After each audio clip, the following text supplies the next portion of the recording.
में रख देंगे उस पे फोर्स लगेगा कि नहीं? लगेगा सर। टॉर्क लगेगा कि नहीं?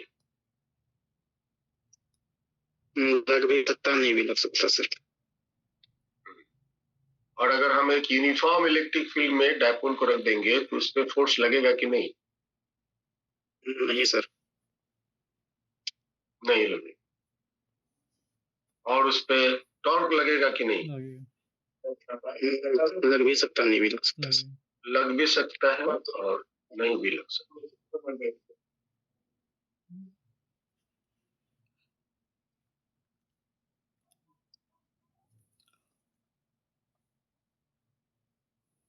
मान लो कि एक ये डायपोल है, जो 3 चार्जेस, डायपोल छोड़ो, 3 चार्जेस, -q,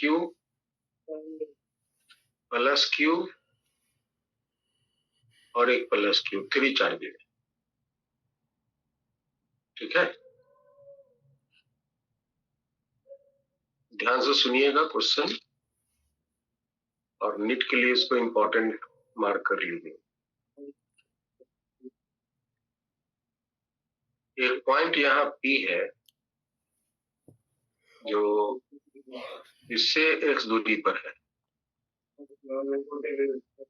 और ये चार्ज दोनों के बीच की दूरी L है।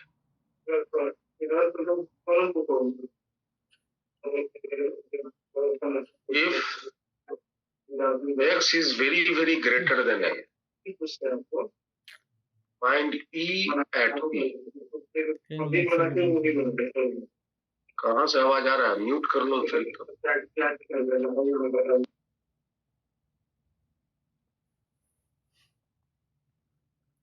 डायपोल की बात नहीं कर रहा, यहाँ पे 3 चार्जेस का एक सेटअप रख दिया है एक लाइन में L दूरी पे, और सेंट्रल चार्ज से एक x दूरी पर एक पॉइंट रिप्रेजेंट कर रहा है और बोलता है कि इस पॉइंट पर इलेक्ट्रिक फील्ड कितना।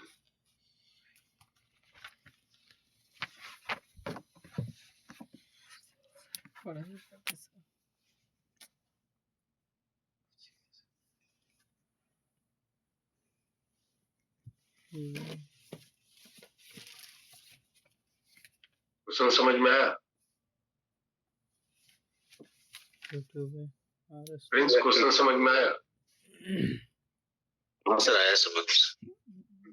कैसे बनाओगे, कुछ आइडिया दो। Yes sir. बनाओगे कैसे? तो पहले सर डायपोल लगेगा, उसका पहले ये करेंगे, डिसाइड करेंगे। हाँ, सबसे पहली बात तो ये हुआ कि ये जो एक चार्ज है -q, ये देखो ध्यान से, ये चार्ज है -q और ये वाला चार्ज अंतिम वाला ये +q।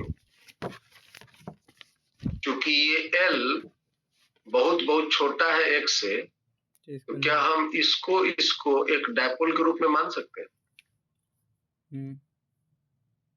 बोलो ना। ये तो अगर आप सिर्फ इसको देखो। Yes sir. और एक चार्ज और है +q, ये बीच वाला +q का इलेक्ट्रिक फील्ड पॉइंट P पर किधर होगा? +q का इलेक्ट्रिक फील्ड पॉइंट P पर किधर होगा?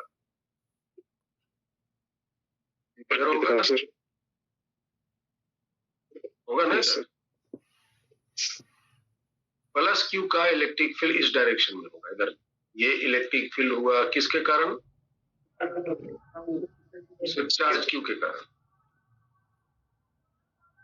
इसको हम E1 नाम दे देते हैं। और ये जो एक डायपोल है, ये माइनस चार्ज ये और ये प्लस चार्ज ये, जिसकी डायपोल मोमेंट की ये डायरेक्शन हुई, नेगेटिव से पॉजिटिव ये डायरेक्शन हुई, इसके कारण इलेक्ट्रिक फील्ड किधर होगा? इसी पॉइंट पर, इस डायरेक्शन में। यस डायपोल मोमेंट का अपोजिट डायरेक्शन में। Yes sir. और ये इलेक्ट्रिक फील्ड आपका हुआ इलेक्ट्रिक फील्ड 2।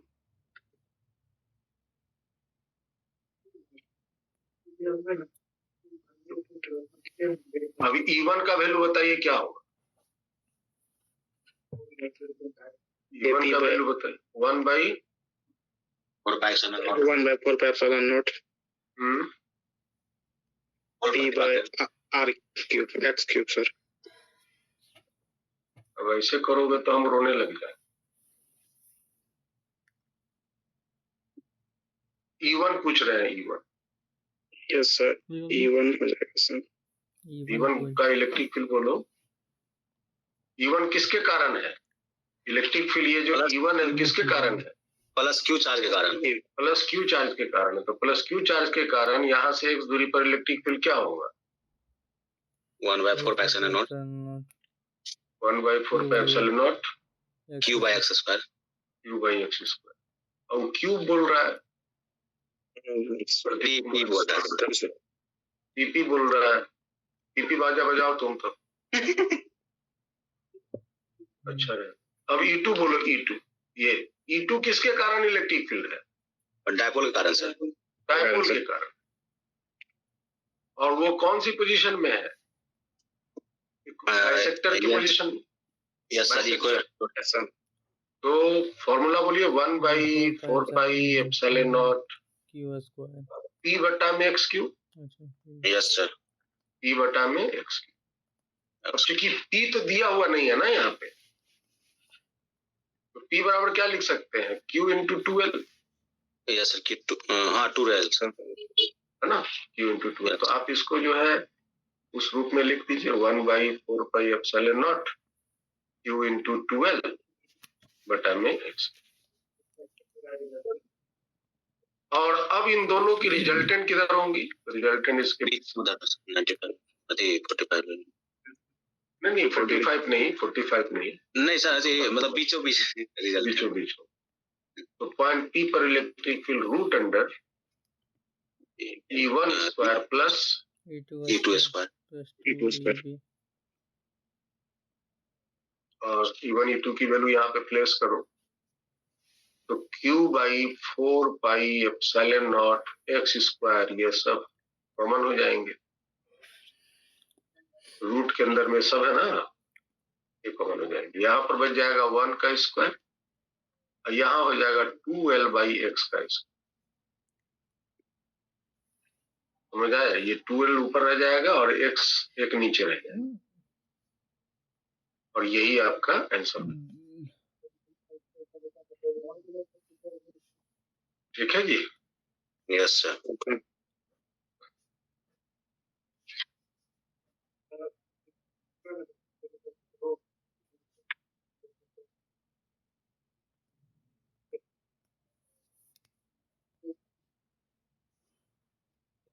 क्वेश्चन है find the angular position. Sir उसका इम्पैक्ट नहीं पड़ेगा कुछ एक्स जो बहुत ज्यादा है एल से?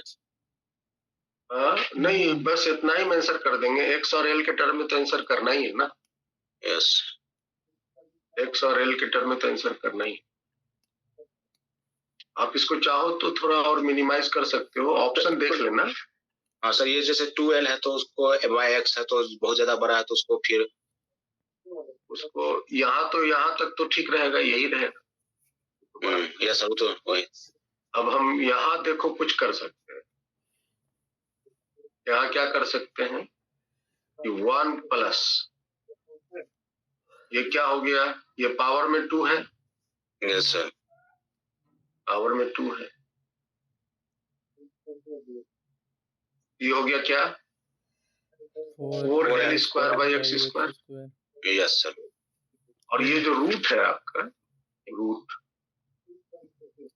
इस रूट को हम पावर 1/2 लिख सकते हैं। अच्छा अच्छा, हाँ लिख सकते हैं ना। Yes sir.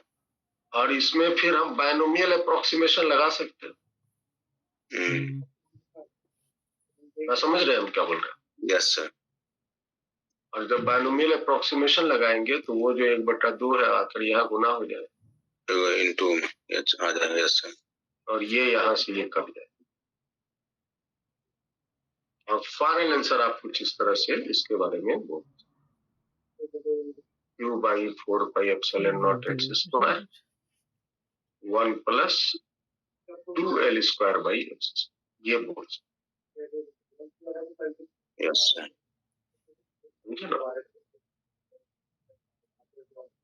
ये बातें आप कर सकते।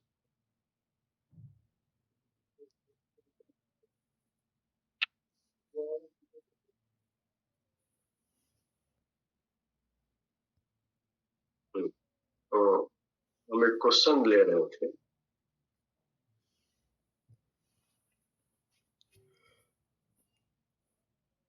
find the angle made by dipole moment of an electric dipole with electric field, so that the numerical value of potential energy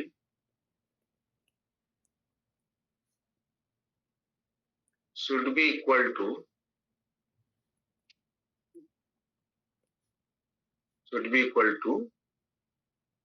root 3 times of magnitude of torque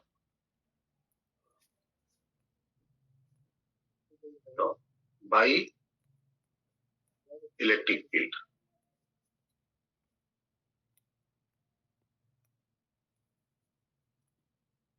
ये क्वेश्चन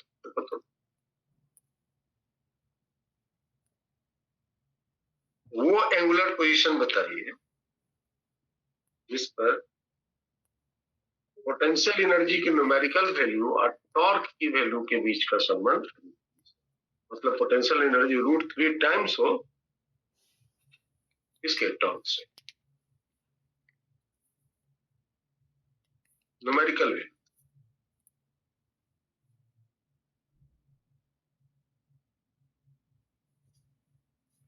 मोहित कुमार, समझ में आ रहा है?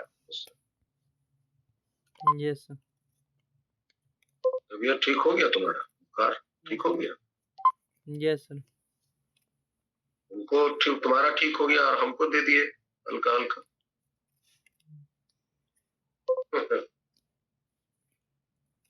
एक्चुअली में मौसम चेंज हो रहा है ना। Yes yes sir. 1 मिनट में आंसर दीजिए, ये सब क्वेश्चन को बनाने में ज्यादा वक्त नहीं लगाना।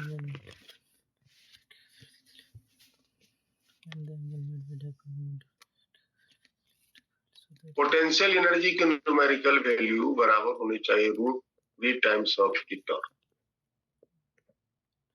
टॉर्क का मैग्नीट्यूड। पोटेंशियल एनर्जी का क्या फॉर्मूला था? -P dot E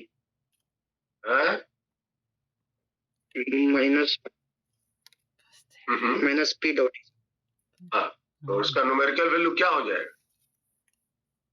P cos theta minus P cos theta होगा, लेकिन न्यूमेरिकल वैल्यू यही ना होगा, P cos theta. Yes sir. Numerical value सिर्फ लेना है, ये जो इसका पोटेंशियल एनर्जी का सिर्फ न्यूमेरिकल वैल्यू लेना है। हालांकि पोटेंशियल एनर्जी का फॉर्मूला है P cos थीटा माइनस 1, यही है ना? तो पोटेंशियल एनर्जी का किसी एंगुलर पोजीशन पर फॉर्मूला है माइनस P डॉट। बिल्कुल सही जवाब दिए हो तुम। P cos थीटा ये होगा, इसका न्यूमेरिकल वैल्यू क्या होगा? यही इसका न्यूमेरिकल।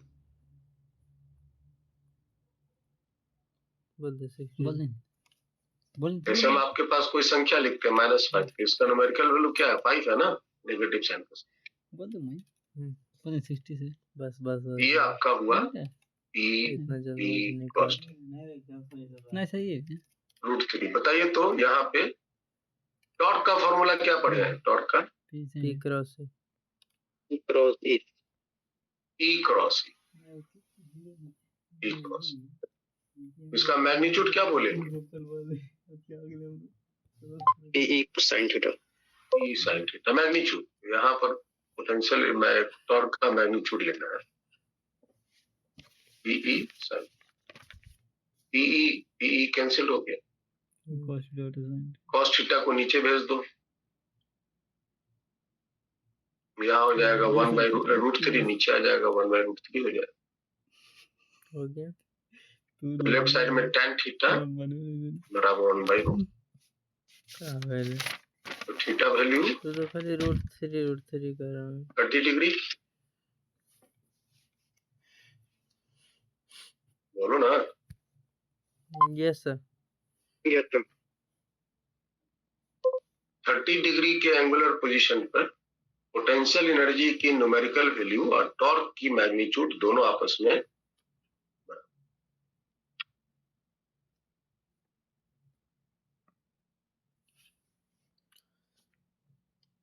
एक क्वेश्चन बताओ।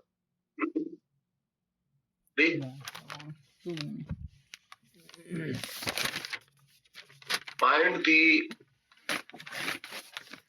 angular position बहुत तेज है तेरे। from axis of the dipole where the electric field is perpendicular to the axis of that.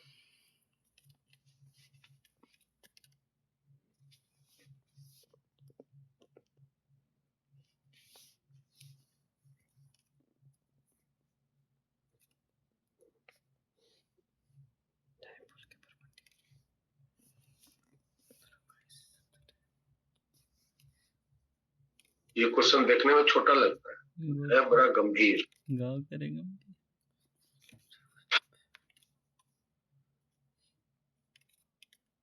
काफी समझदारी से आप इसको बनाना पड़ेगा।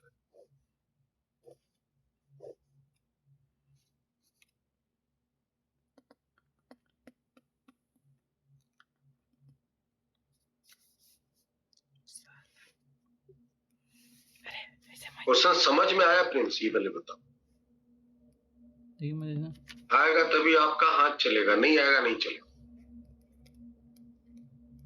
अच्छा एक बात तुम लोग पहले हमको ये बताओ, एक्सिस नहीं अगर क्वेश्चन समझ में आता है तो फिर क्या होता है? फिजिक्स का क्वेश्चन अगर तुमको समझ में आता है तो फिर क्या होता है? प्रिंस ऐसा समझ में आता तो डायग्राम आता पहले से दिमाग में, तो फिर हाँ, अगर समझ में आता है तो उसका डायग्राम दिखने लगता है। और साथ में एक बात और होता है कि उसके बनने का रास्ता भी दिखने लगता है। ऐसा उस प्रॉब्लम को सॉल्व करने का रास्ता भी दिखने लगता है, कैसे ऐसे करना है। अगर दिमाग में डायग्राम सेट नहीं हो रहा तो बनने का रास्ता भी नहीं दिखेगा। और अगर डायग्राम नहीं सेट हो रहा है तो बनने का रास्ता नहीं दिखेगा। और रास्ता अगर नहीं दिख रहा है इसका मतलब आप यूं समझ लो कि तुमको प्रॉब्लम समझने में दिक्कत, बनाने में दिक्कत नहीं है। उस प्रॉब्लम को तुम फिर एक बार पढ़ो, 2 बार पढ़ो, पहले समझो।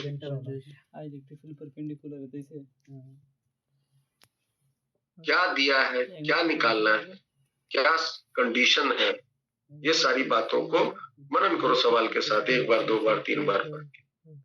और एग्जाम हॉल में अगर एक बार पढ़े नहीं पता चला, दोबारा पढ़े नहीं पता चला, तिबारा पढ़े नहीं पता चला, आगे बढ़ जाओ, उस क्वेश्चन को छोड़ दो क्वेश्चन। ये नहीं कि एकदम से गिर गए आधा घंटा लगा रहे, ऐसा नहीं।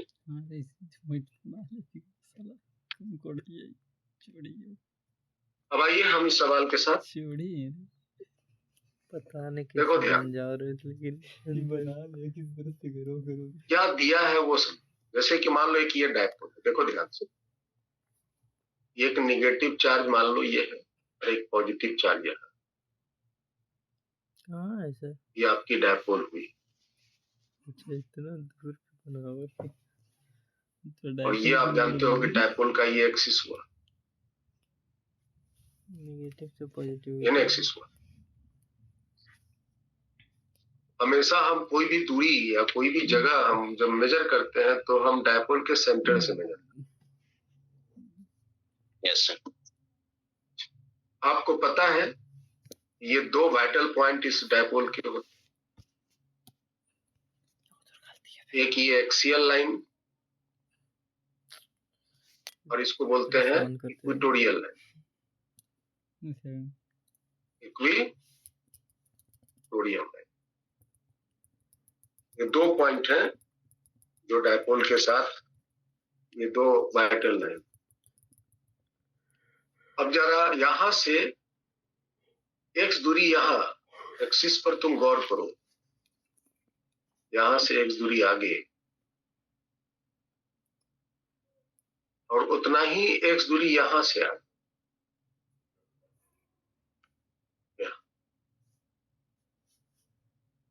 बताइए इस पॉइंट पी पर इलेक्ट्रिक फील्ड का डायरेक्शन किधर है? आगे। आगे आगे। और यहां पर इलेक्ट्रिक फील्ड का डायरेक्शन किधर है? ऊपर, पीछे। पीछे। अच्छा सॉरी। तो क्या दिख रहा है तुम?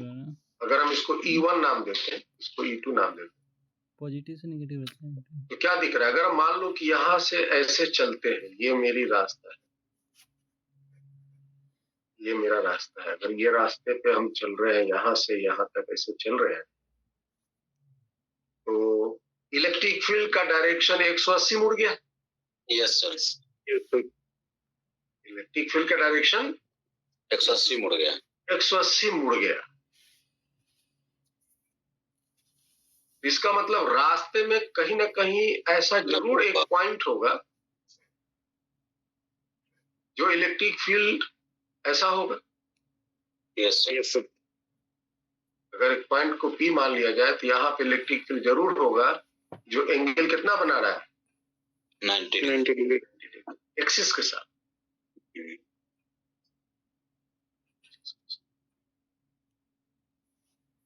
यही आपको एंगल निकालना है, दिस एंगल एक्सिस के साथ। वो डायपोल की वो पॉइंट की क्या एंगुलर पोजीशन हो, थीटा क्या हो, उस पॉइंट पर इलेक्ट्रिक फील्ड एक्सिस के परपेंडिकुलर। बात समझिए? यस। सवाल में आपको ये थीटा निकालना, दिस इज द क्वेश्चन। ये थीटा निकालना। अभी हम आपको 90 डिग्री एंगल बना के प्रैक्टिस करा के एग्जाम में भेज रहे हैं। हो सकता है एग्जाम में 60 डिग्री कहां पर हो सकता है ये पूछे, तो 60 डिग्री तो यही ना रास्ते में कहीं होगा। Yes sir. यहाँ पे 30 डिग्री होगा, है ना जी? Yes sir.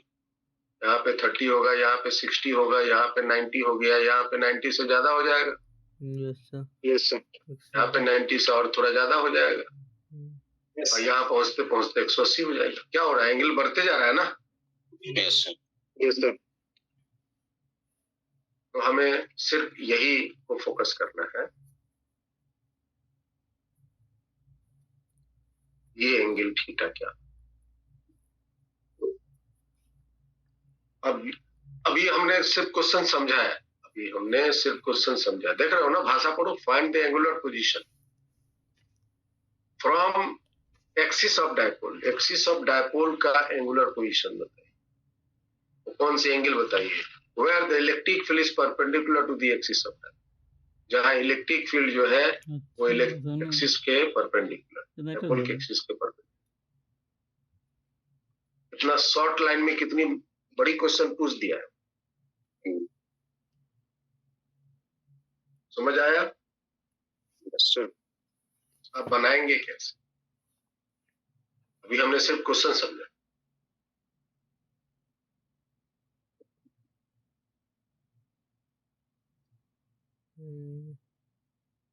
क्वेश्चन समझने के बाद रास्ता तय करना है मेरे।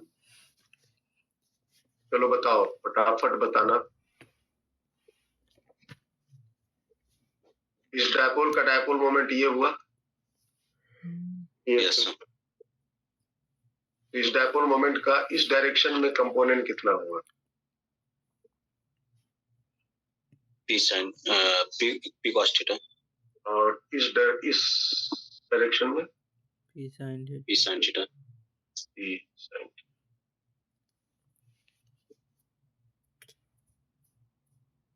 ये लास्ट क्लास में सब हम प्रैक्टिस किए हुए हैं ना। Yes sir. P cos theta और इधर में P sin। तो बच्चा बताइए इस पॉइंट P पर x दूरिया, इस पॉइंट P पर electric field P cos theta के कारण किधर होगा? सेम डायरेक्शन में। Yes, sir. कितना होगा? अगर हम इसको EX नाम दे दें, 1/4 4 pi X and naught pi epsilon naught 2 P cos 2P cos theta by X square. x cube बेटा, x cube. X cube, sir. ठीक। अच्छा, P sin थीटा के कारण इस डायरेक्शन में होगा, अपोजिट परपेंडिकुलर। Yes, sir. और यहाँ पे मान लो इसको हम E थीटा नाम दे दिए। E थीटा का मान कितना होगा? Even for epsilon naught P sin theta by X square. 1/4 pi epsilon naught minus P sine P sin theta by x square. यही है ना? Yes, sir. और इसका मतलब इसी दोनों का रिजल्टेंट ये है। Yes, sir. बहुत दिमाग लगा दिया। अब देखो, ये आपकी थीटा है, एक्स स्क्वायर होगा सर वहाँ। x क्यूब होगा। स्क्वायर लिख दिया था ना, x क्यूब होगा। अच्छा ये बताओ, ये थीटा है, ये 90 है, तो ये कितना होगा बताओ? 90 minute 90 minutes. 90 minus theta. Yes ये 90 माइनस, हाँ सर 90 ये अगर 90 माइनस थीटा तो ये कितना? 90 माइनस थीटा वो भी 90 20 minutes theta, sir. ये भी 90 माइनस थीटा, तो फिर ये कितना? Theta theta. थीटा समझा। तो tan थीटा बराबर क्या हो जाएगा बताओ? tan थीटा बराबर हो हाँ, X by E theta. EX by E theta. tan theta Rohit EX की वैल्यू बता दीजिए, आप सब निकाल के रखे हो। 1/4 pi epsilon not P by x की तो कट जाएंगे ना, 1/4 pi epsilon not P by x। Yes, sir. यहाँ पर हो जाएंगे 2 cos थीटा, 2 cos थीटा और नीचे में हो जाएगा sin थीटा। होगा कि नहीं? Yes sir. तो लेफ्ट साइड में आपके हो गए tan थीटा, राइट साइड में हो जाएगा 2 में tan थीटा, cos को नीचे भेज दिया यस सर। और tan को स्क्वायर कर देंगे इधर। tan स्क्वायर थीटा बराबर 2, यस सर। tan थीटा बराबर √2, tan थीटा बराबर √2। Yes sir. तो थीटा बराबर tan इनवर्स। ये थीटा निकालना था, यस ये थीटा आपको इस एंगुलर पोजीशन पर क्वेश्चन ही नहीं जो समझ डायपोल है,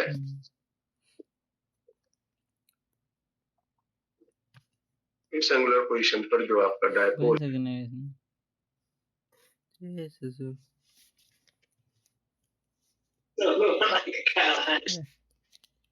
थीटा मतलब थीटा से दूरी पर निकल रहा है, थीटा पोजीशन में यहाँ पे आई एक्स बराबर एक्स से दूरी, उसकी इलेक्ट्रिक फील्ड एक्सिस के परपेंडिकुलर। ऐसे ही मैं ठीक है, एक्स भी कौन सा डायपोल पड़ेगा के पहले क्वेश्चन और सब। Find the work done to rotate the dipole, W बराबर जानो होते हैं from minus P cos theta 30 degree to होता है 60 degree, measured with electric field, uniform electric field.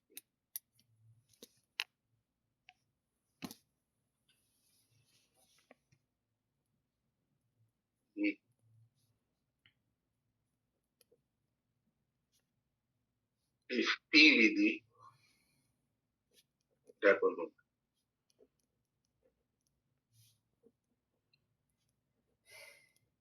देखिए तो बता सकते हैं।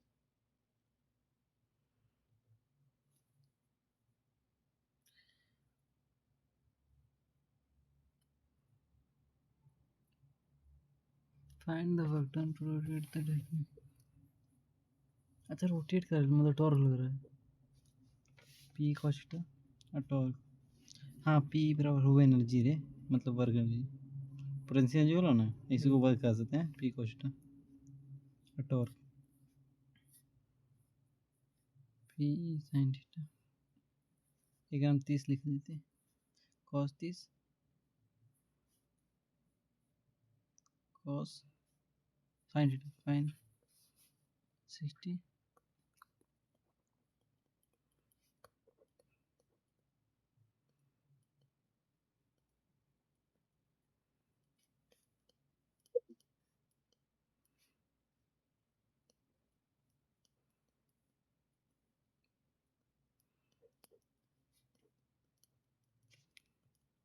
तुझे तो बनाने में sir P by 2 into root under 3 minus 1.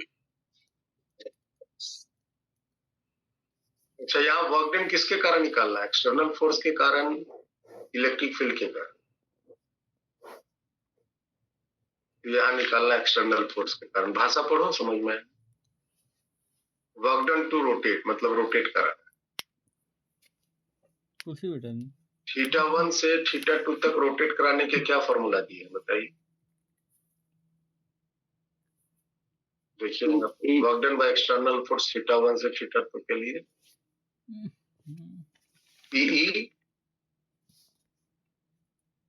cos theta 1 minus cos PE तो न्यूमेरिकल वैल्यू दिया जा सकता है लेकिन यहाँ नहीं दिया है, हम इसी को यूज करेंगे। 30 डिग्री से इसको 60 डिग्री लेगा। 30 डिग्री क्या हुआ √3/2 60 हो गया 1/2। क्या इतना ही आया है फ्रेंड्स? Yes sir. तो दिस इज द आंसर। ये सब तो फॉर्मूला बिठाना था बस याद लेने में समझ आया? Yes sir. स्मार्ट बनने लेकर आ गई समझता लास्ट क्वेश्चन करवा की करती कुछ भी बोल के हार जाना ये सब वैल्यूएशन घटाता है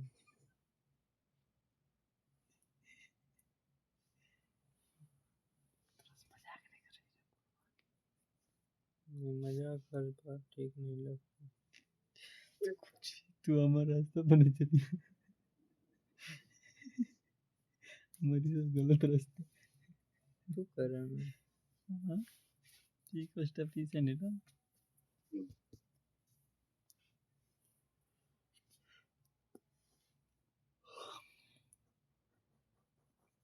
हाल कर ले फ्रॉम गोरा मॉडल वाइज एक्सटर्नल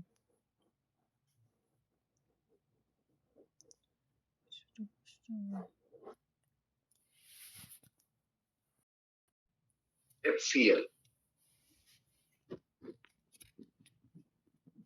HCl का सिंपल है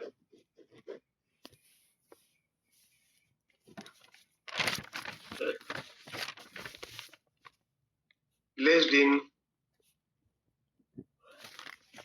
uniform electric field of 3.4 into 10 to the power electric field का वैल्यू हम दे देते हैं 2.5 into आज बच्चे कुछ 10 to the power 4 न्यूटन पर coulomb.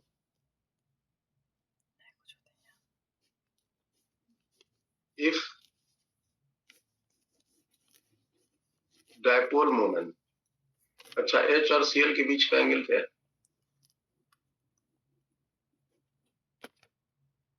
If the distance between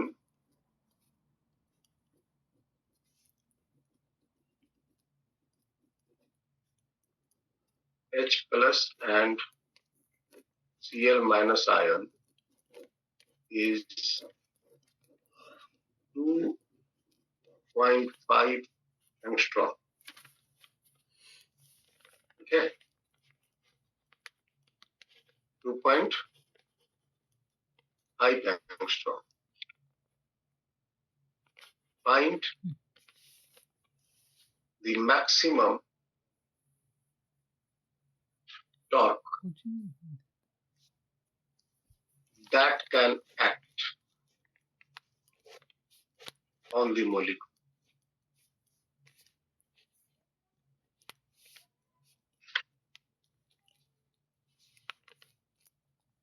ये क्वेश्चन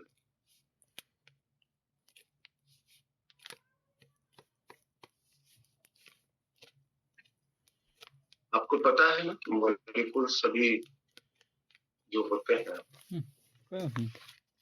वो डायपोल में रहते हैं। जैसे HCl कैसे बनता है?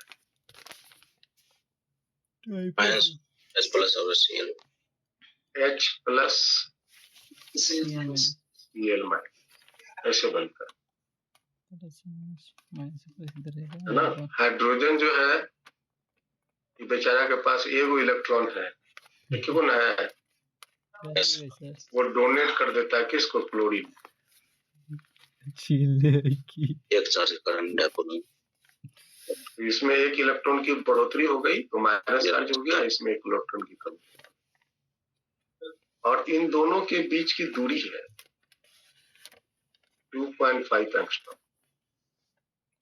पढ़े पूछा ठीक है?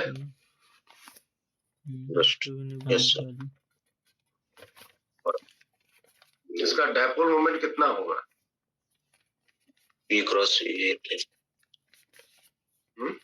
डायपोल मोमेंट तो शायद अति हो जाएगा Q into L हो जाएगा तो सर Q 1 इलेक्ट्रॉन हो जाएगा। ले लेते हैं तो Q कितना होगा? E होगा ना?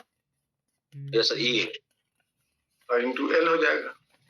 यस सर E कितना हुआ? 1.6 into 10 power minus 19 10.19 कूलम और यहाँ 2.5 into 10 power minus 10 into 10 to the power minus। ये हो गया। यस सर मल्टीप्लाई करो 1.6 into 2.5 से। यस तो ये कितना हो गया? 16 दूनी 32 और 32 और 8 4 into 10 to the power minus 39 yes sir 4 into 10 coulomb metre. Coulomb metre 39 नहीं 29 ना? 29 यस सर और P क्रॉस इस अब टॉर्क का क्या फॉर्मूला है? PE sin theta. sin theta. अगर हमको इसका मान मैक्सिमम चाहिए, tan थीटा का मान मैक्सिमम लेना पड़ेगा 90 sin थीटा का मान मैक्सिमम लेना पड़ेगा 90 डिग्री। यस सर ये हो जाएगा P गुना E। यस E का वैल्यू आपके पास है 4 into 10 power minus 29 और E की वैल्यू है 2.5 into 10 to the power। E है ना? E यस सर यस 25 चौके 100 10 हो गए 10⁻⁻25 माइनस देखो, इसको हम सिंपली 1 इंटू 10⁻24 लिख सकते हैं माइनस न्यूटन मीटर। में। समझ आया? Yes sir. इस तरह से डायपोल के क्वेश्चन आते हैं। सब तरह का क्वेश्चन हो गया ना डायपोल में? Yes sir. ये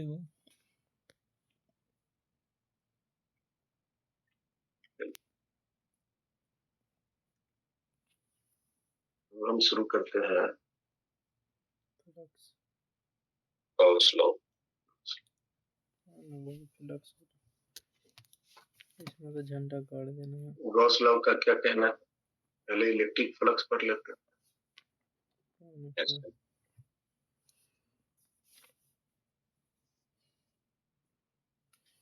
क्या है electric flux? When yes sir. Sir electric field lines linked with a surface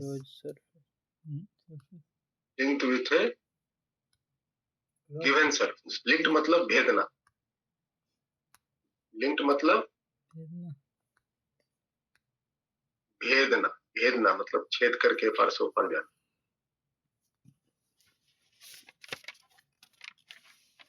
भेदना।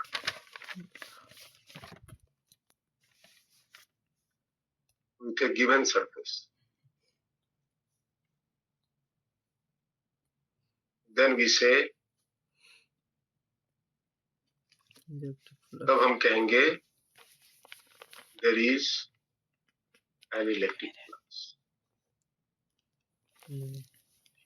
अगर लाइंस, इलेक्ट्रिक लाइंस अगर भेद के, किसी सतह को भेद के इस पार से उस पार जा रहा है तो हम बोलेंगे कि फ्लक्स हुआ। नहीं भेद पाया तो फ्लक्स नहीं हुआ। More the number of lines linked, more the number of electric flux, more will be the flux.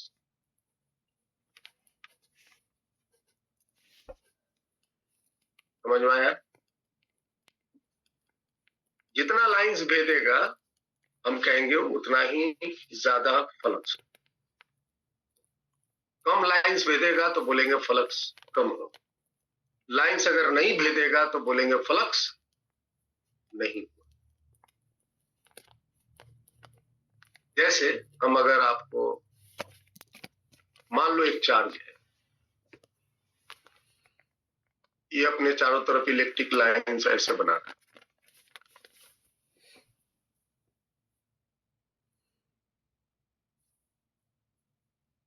ये अपना इलेक्ट्रिक लाइंस ऐसे बनाया, दिख रहा है?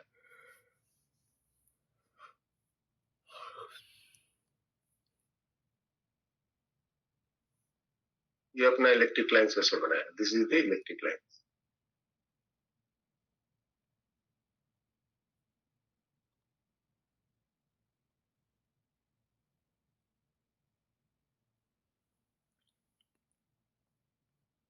अब मेरे पास एक सरफेस है, मेरे पास एक ये इस तरह का सरफेस है,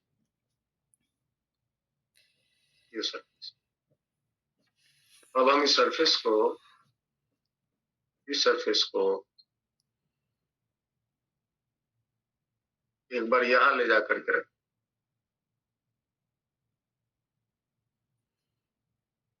एक बार यहां ले जाकर, और फिर इसी सरफेस को एक बार यहां ले जाकर रखते हैं। सेम सरफेस को मैंने रखा। बताइए पहली स्थिति में, पहली स्थिति है 5 गो, इसमें कितने लाइंस भेज रहे हैं? 5। 1 2 3 4 5। अब दूसरी स्थिति में कितने लाइंस भेज रहे हैं? 2। तो कहां पर फ्लक्स ज्यादा है? पहला स्थिति में पहला में फ्लक्स ज्यादा है, दूसरा में फ्लक्स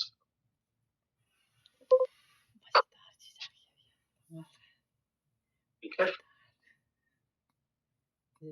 लाइंस भेजेगा तो फ्लक्स होगा, नहीं भेजेगा फ्लक्स नहीं होगा। मैथमेटिकली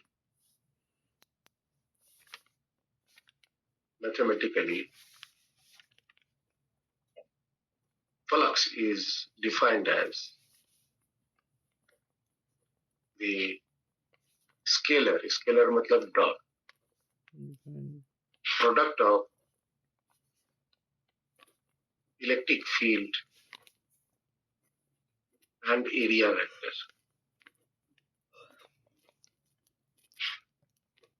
इलेक्ट्रिक फील्ड और एरिया वेक्टर के ई डॉट, ये हम फॉर्मूला लगाते हैं जब इलेक्ट्रिक फील्ड यूनिफॉर्म है,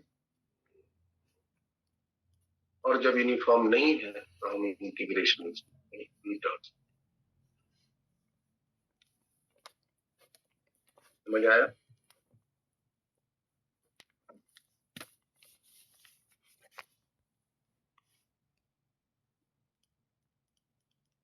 जैसे मान लो कि ये आपकी इलेक्ट्रिक फील्ड है,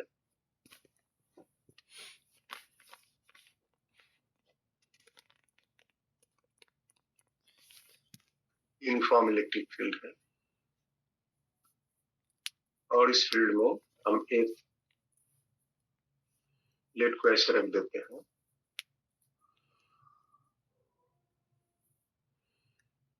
तो इसका एरिया वेक्टर किधर होगा? एरिया वेक्टर जानते हो ना, सरफेस के परपेंडिकुलर होता है।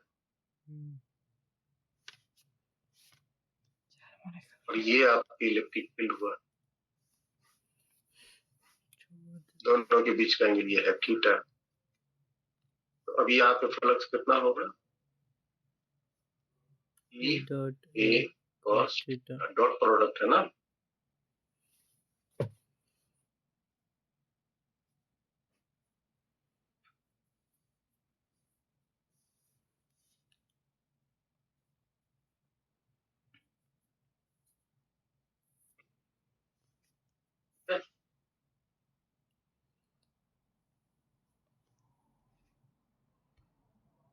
ठीक है जी। Yes sir. Yes sir.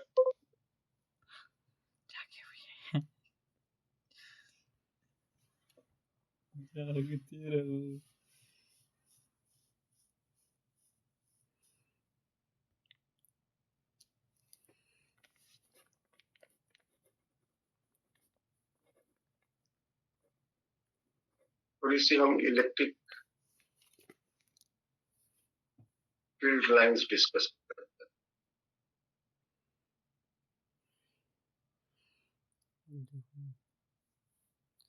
इसमें इलेक्ट्रिक फील्ड लाइंस क्या होता है? बताओ फटाफट, जल्दी जल्दी, सब पढ़े हुए हो पहले से। Electric charge electric field line उसको कहते हैं जो एक ही डायरेक्शन में हो। चुप रहा। The electric field is graphically represented by electric lines of forces। Electric field को ग्राफिकली दर्शाने के लिए मेरे पास ये तरीका है, इलेक्ट्रिक लाइंस। कोई भी चार्ज जो अपने आसपास इलेक्ट्रिक फील्ड बनाता है, उसको दर्शाने का ये तरीका है, इलेक्ट्रिक लाइंस ऑफ फोर्स।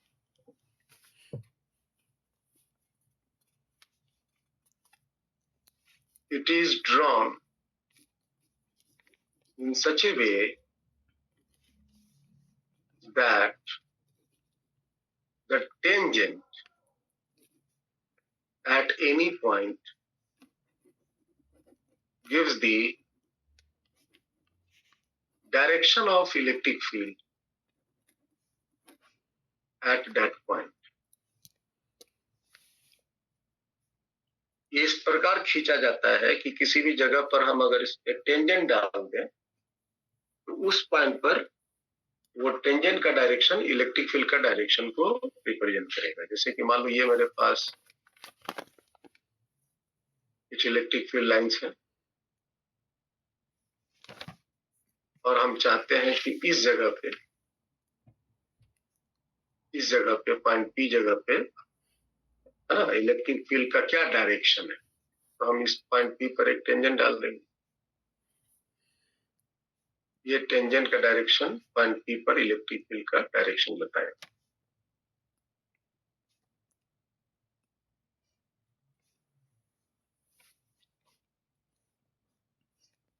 ठीक है, ये इस इलेक्ट्रिक फील्ड का डायरेक्शन तरीका है ये बताने।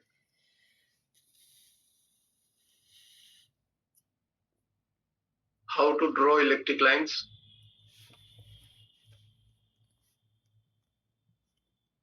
इलेक्ट्रिक लाइंस कैसे ड्रॉ करते हैं भाई? तो पॉजिटिव चार्ज से निकलता है। इलेक्ट्रिक लाइंस ड्रॉ करने का बड़ा सिंपल सा तरीका है। Due two point charge. ये हाथ कहां से आ गया?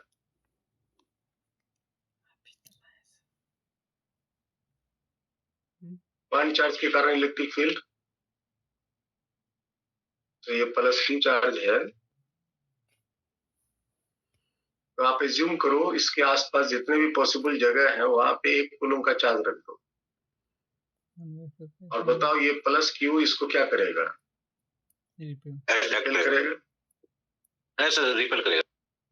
रिपेल करेगा। बस इसी डायरेक्शन में आप एक लाइन ड्रॉ कर दो, यही लाइन को कहेंगे हम इलेक्ट्रिक लाइन।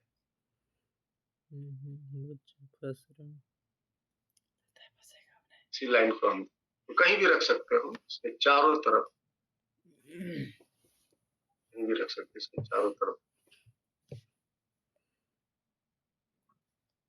ये सब इलेक्ट्रिक लाइन्स है, हजारों लाखों की संख्या में। कितनी बनेंगी ये हम आगे कैलकुलेट कर लेंगे। अभी कैसे बनते हैं वो सीखो। अगर ये नेगेटिव चार्ज है तो फिर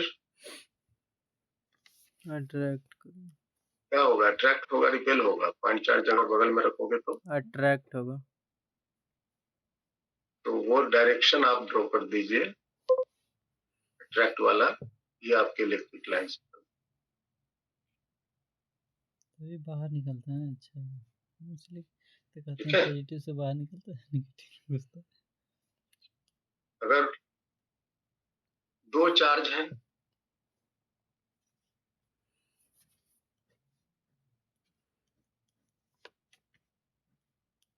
दो चार्ज हैं due to pair of charges,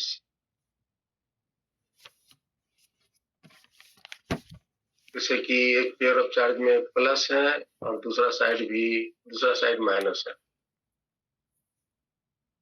बताइए। अच्छा, यहां से क्या सीखे? पॉजिटिव चार्ज से लाइंस निकलते हैं, यस नेगेटिव में घुसते हैं। नेगेटिव चार्ज में लाइंस घुसते हैं। यहाँ से हम इसी तरह लाइन ड्रॉ करेंगे। पॉजिटिव से निकलते हैं, नेगेटिव में घुसते हैं। पॉजिटिव से निकलते हैं, नेगेटिव में घुसते हैं। यही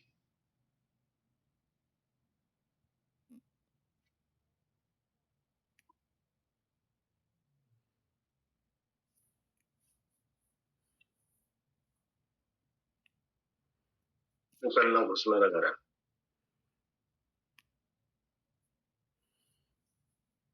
समझे?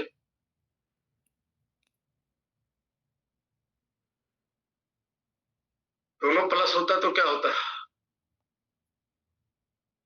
ये भी प्लस तब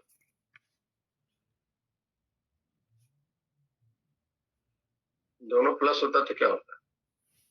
दोनों से निकलते, दोनों से गलती दे दी सर यहाँ पे। निकलने वाला माइनस से लाइन ऐसा हो गया। सर बोले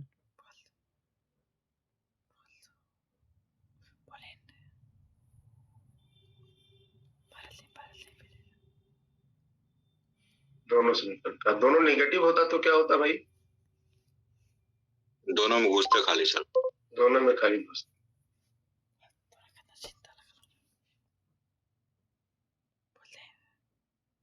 अगर ये वाली स्थिति, ये आपकी कंडक्टिंग प्लेट है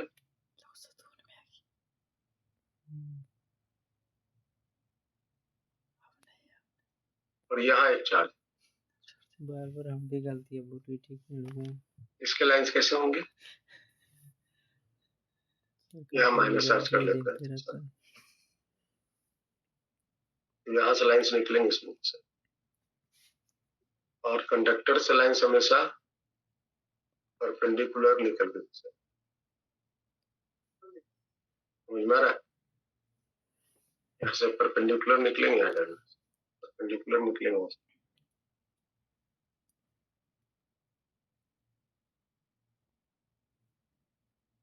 नेगेटिव है ना ये, से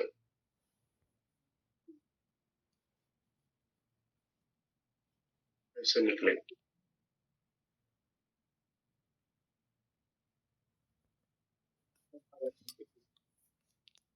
ठीक है,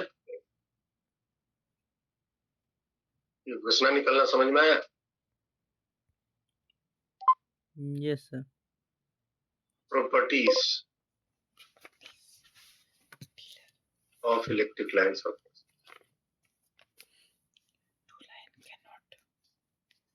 बस बस बस बस बस Electric lines of forces की properties.